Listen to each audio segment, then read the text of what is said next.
जो कश्मीर में हुए थे, और उन्होंने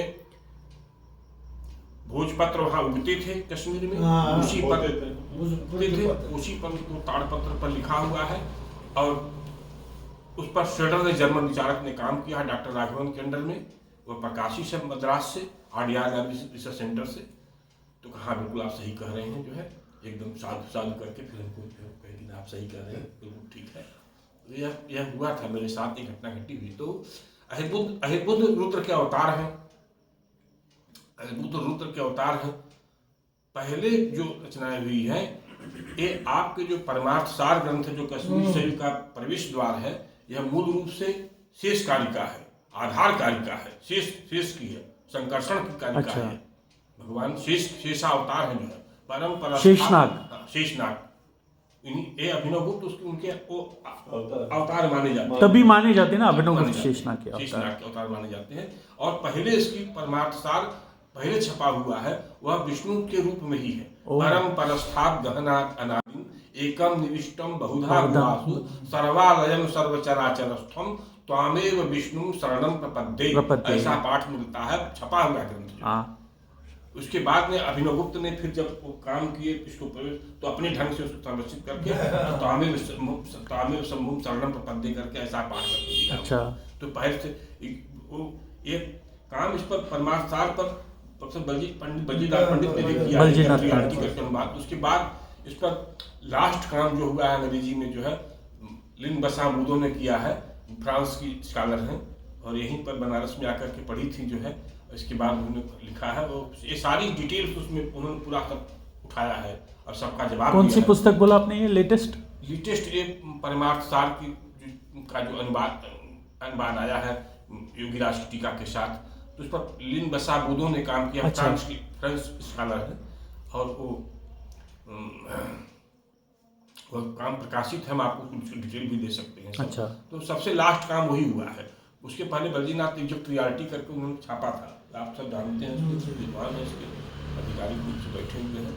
लास्ट काम वही फ्रांस से छपा हुआ है, और वह सब हर डिटेल्स उसके सब छपे पब्लिश्ड है, वो वर्क पब्लिश्ड है। तो यह पहले था ही विष्णु का के ही द्वारा ये आधार कारिका, इसको इसीलिए आधार कारिका कहा गया है। इसको ये कश्मीर शैली दर्शन का प्रवेश द्वार है, यहीं से होता है। इसीलिए निवारक दर्शन में केशव भट्ट कश्मीर की बात जो मैं कहता था, वो 33वें मठाधीश थे, निमकाचार्य थे। तो उन्होंने कश्मीर शैव आगम पद्धति के आधार पर भी निम्बारक पद्धति को जोड़ लिया, और उसका नाम है क्रमदीपिका। पुस्तक का नाम है क्रमदीपिका। उस रेफरेंस जो है वो उन केशव भट्ट कश्मीरी की, वो रेफरेंस उन्होंने डॉक्टर राधाकृष्णन ने जब अनुवाद किया था भगवद गीता का, तो उसमें एक फुट नोट में दिया है, डॉक्टर राधाकृष्णन ने दिया। मगर हम कश्मीरियों को उनके बारे में मालूम ही नहीं केशव भट्ट कश्मीरी कौन थे। नहीं, हाँ, वो मानते हैं कि वो है, उसने शारदा से ले लिया और उसमें देवनागरी में बहुत बड़ा काम किया। मगर जो निम्बारक आचार्य हुए हैं, इसीलिए उसको ये कितना पुराना निम्बारक तो बाद के आचार्य हैं। अहिर्बुद्ध संहिता जो है अहिर्बुद्ध की रची हुई है, उसमें दुर्वासा का संवाद होता है, दुर्वासा संवाद होता है, उसमें है सीधे अहिर्बुद्ध का दुर्वासा संवाद होता है। दुर्वासा ही कश्मीर से गाइड के जो है वो बिल्कुल पहले माना जाता है। तो अहिर्बुद्ध संहिता ऑलरेडी पहले से है ही है, और उसी को फिर उसने जोड़ दिया निम्बारक पद्धति को और कश्मीर शाक्त को, और बेसिक स्रोत उनको यहीं से मिला है। स्रोत तो वहीं से है, अहिर्बुद्ध संहिता से मिला हुआ है, स्रोत वहीं से है। क्योंकि प्रेरणा ग्रंथ तो हमारे आगम शास्त्र है। आगम तो श्रुतिस्तु द्विविधा वैदिकी तांत्रिकी चेती, दो प्रकार की श्रुतियां हैं। एक आगमिक श्रुति है, तांत्रिक श्रुति है, कुलुक भट्ट स्वयं कहते हैं टीकाकार। श्रुतिस्तु वेदो विज्ञो स्वयं मनु कहते हैं। तो आगम की अनादिता तो सीधे मनु ही प्रमाणित कर रहे हैं। श्रुतिस्तु वेदो विज्ञो, श्रुतिस्तु द्विविधा वैदिकी तांत्रिकी चेती। तो दोनों परंपराएं हमारे तो अनादिकाल तो चली ही आ रही है। चूंकि अधिकार की बात जब अधिकार की बात उठी जो है, तब यही ऋषि उसके भी हैं, वेद के भी दृष्टा है, यही ऋषि आगम के भी दृष्टा है। पर यह जरूर इतना सारी कुछ होते हुए भी इतनी बातें जरूर रखती थी कि आगम में हमेशा अधिकारी का ध्यान रखा जाता था, किस लेवल का अधिकारी है, उसको उसी तरीके की उपासना की दी जाती थी। तो बाला मंत्र क्यों दिया जाता है? क्योंकि अभी उसकी प्रवेश हो रहा है, तब ने उसको जाकर फिर उसका पूर्णाभिषेक तो बहुत जब उसको कर लेगा तब भी आगे जाएगा उसको, तब ने षोडशी मंत्र दिया है इसको। तो ये सब चीजें इस लेवल पर होती रहती है, ये सब हमारे यहाँ सिद्धांत है इसके।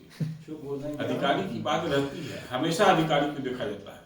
अब कोई आज का आ जाए तो उसको तो तुरंत नहीं दीक्षा दी जा सकती है, इसीलिए दीक्षा विधान हमारे यहाँ आगम में बड़ा प्रबल है, बिना उसके किसी का प्रवेश हो नहीं सकता है। बिल्कुल।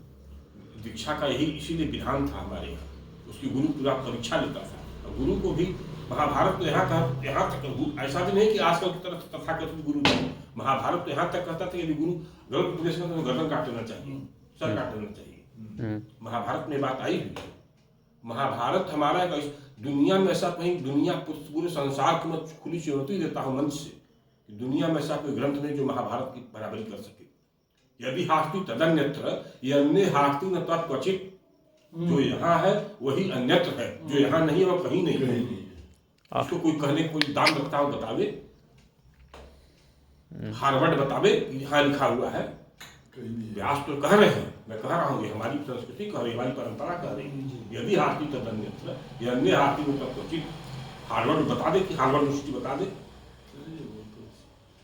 कि यहाँ लिखा हुआ है हमारे यहाँ तो व्यास कह रहे हैं। खुली चुनौती है इसके मंच से, इसका कोई जवाब नहीं है, अकाट्य तर्क है, 43 सप्ताह है इसकी, कोई इसका आसानी नहीं है। तो हमारे शास्त्र सब एकदम सब ऋषि प्रवीत है, एकदम उसमें कहीं से भगवान व्यास खुद ही भगवान ही है साक्षात, वो साक्षात नारायण ही है, नारायण के अवतार ही है।